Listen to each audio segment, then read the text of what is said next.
Hello friend, આપનું સ્વાગત છે અંશુ કુકિંગમાં। આજે બનાવવાના છે આપણે ગોળ કેરીનું અથાણું। એના માટે આપણે 1 કિલો કેરી લીધી છે। એમાં આપણે હવે એડ કરીશું મીઠું અને હળદર। 1 ચમચી આપણે હળદર લેશું, 1 ચમચી આપણે મીઠું લેશું। હવે આપણે સારી રીતે મિક્સ કરી લેશું।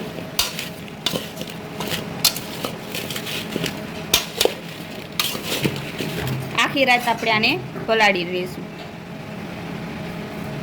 આખી રાત આપણે આને પલાળી રાખશું એટલે આ મીઠાનું પાણી એકદમ હળદરનું છૂટું પડી જશે, એમાં ને એમાં પલળી જશે। હવે આપણે અથાણાનો મસાલો તૈયાર કરી લઈશું। 1 કિલો ભીલીનો ગોળ લીધો છે, તીખા લવિંગ, હિંગ, ચટણી, નમક, મેથીના કુરિયા, ધાણાના કુરિયા અને રાઈના કુરિયા, બધા જ આપણે 3 કુરિયા 100 ગ્રામ લીધા છે અને 1 કિલો સિંગ તેલ લીધું છે। હવે આપણે તેલ ગરમ કરી લઈશું અને વઘાર કરશું। ગેસ આપણે ચાલુ કરી દીધું છે। હવે આપણે થોડું તેલ વઘારવા માટે નાખશું।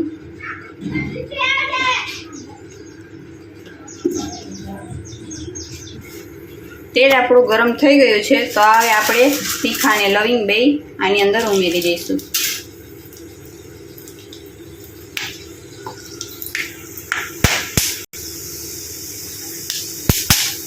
હવે આપણે 1 ચમચી હિંગ ઉમેરશું। ગેસ આપણે બંધ કરી દઈશું। હવે આપણે આ 3 કુરિયા આપણે 100 ગ્રામ લીધા છે, એ 3 કુરિયા આપણે આની અંદર ઉમેરી દઈશું।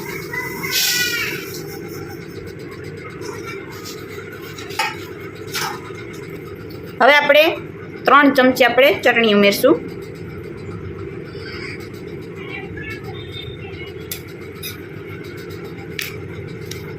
તમે તમારા સ્વાદ અનુસાર તીખું ને મોળું કરી શકો।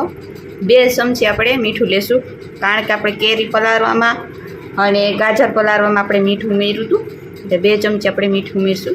સ્વાદ અનુસાર વધુ ઓછું નાખી શકો।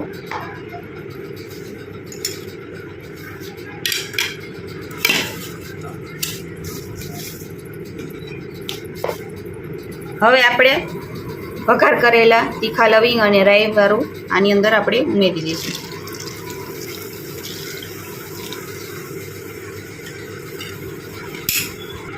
વઘાર આપણે કરી લીધો છે, તો હવે આ રીતે આપણે ઢાંકી દઈશું 1 મિનિટ સુધી। હવે આપણે સારી રીતે બધું મિક્સ કરી લઈશું આને।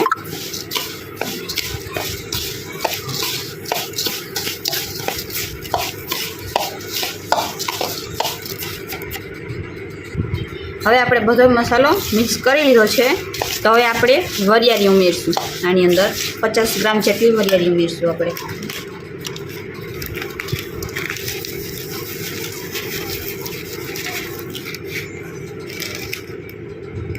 હવે આપણે સારી રીતે મિક્સ કરી દઈશું।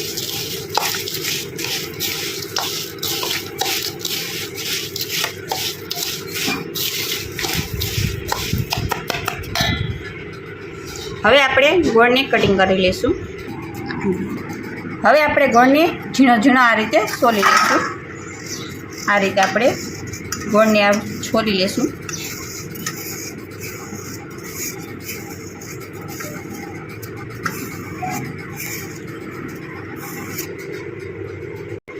મસાલો આપણો ઠરી ગયો છે, તો હવે આપણે ગોળને ઝીણો ઝીણો સુધારી લીધો છે, એકદમ ઝીણો સમારી લીધો છે। તો હવે આપણે આની અંદર મિક્સ કરી દઈશું ગોળને।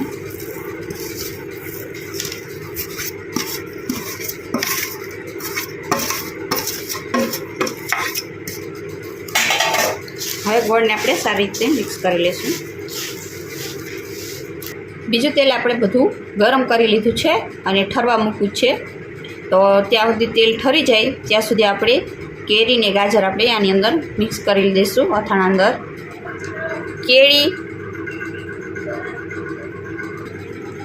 કેરી અને ગાજર આપણે 1 કલાક સુધી સૂકવા આપ્યા હતા,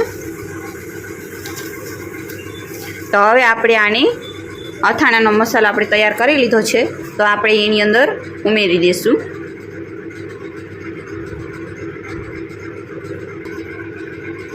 હવે આપણે આની અંદર કેરી ઉમેરી દઈશું. સારી રીતે આપણે મિક્સ કરી લઈશું.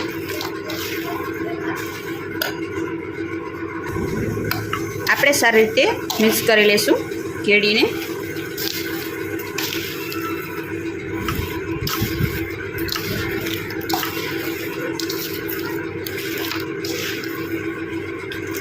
હવે આપણે આની અંદર ગાજરની શીર ઉમેરી દઈશું. આને આપણે સારી રીતે આ રીતે મિક્સ કરી લઈશું.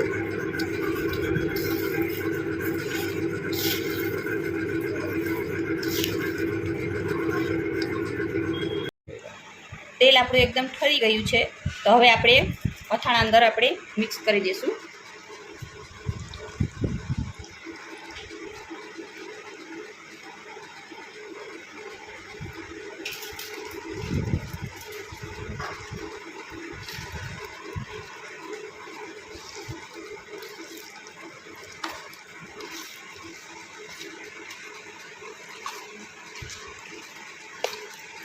આ રીતે આપણે 2 દિવસ આપણે આ રીતે રાખશું બહાર જ, અને 2 કલાકની 2 કલાકે આપણે આ રીતે ફેરવતા રહીશું, એટલે અથાણું એકદમ સરસ બની જશે. અથાણું આપણું બનીને તૈયાર છે, તમે જોઈ શકો. કેરી અને ગાજરનું અથાણું તૈયાર છે. તો આપણે ગોળ કેરીનું અથાણું બનાવ્યું છે. તો આવી રીતે તમે પણ ઘરે બનાવી શકો. આવી જ અવનવી રેસીપી માટે અમારી ચેનલને લાઈક કરજો, શેર કરજો, સબસ્ક્રાઈબ કરજો. ધન્યવાદ.